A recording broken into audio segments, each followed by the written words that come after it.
মহিলারা স্বামীর আদেশ অমান্য করে, স্বামীর অবাধ্য, স্বামীকে তুই তাই শব্দ ব্যবহার করে, স্বামীরে কম কও না, স্বামীরে গালি দেয়, স্বামীর আদেশ মানে না। এ মহিলা আল্লাহরে ভয় করে? তো যে মহিলা স্বামীর আদেশ মানে না, যে মহিলা স্বামীর কথা শোনে না, স্বামীর অবাধ্য, স্বামীর ওয়ার্ডার ছাড়া ঘর থেকে বের হয়ে যায়, স্বামী মহিলাকে বিছানায় ডাক দেয়, মহিলা ডাকে সাড়া দেয় না, আল্লাহর নবী কয় মহিলা জাহান্নাম। কেন? বহু মহিলারা স্বামীর আদেশ অমান্য করে তো করে।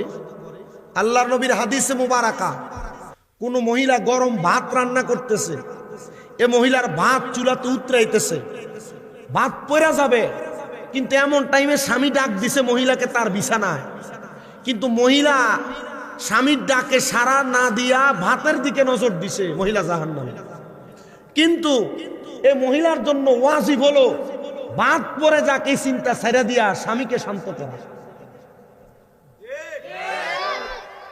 2 নাম্বার, কোন মহিলা স্বামীর সাথে সারাদিন ঝগড়া, ওই মহিলা রাত্রবেলা, অন্যদিন স্বামী স্ত্রী একসাথে শোয়, বাচ্চারা এক সাইডে রাখে, কিন্তু যেই দিন ঝগড়া, স্বামী এক সাইডে, স্ত্রী এক সাইডে, মাঝখানে বাচ্চা চলে আসে, স্বামী এক সাইডে, মহিলা এক সাইডে, মাঝখানে কোল বালিশ চলে আসে।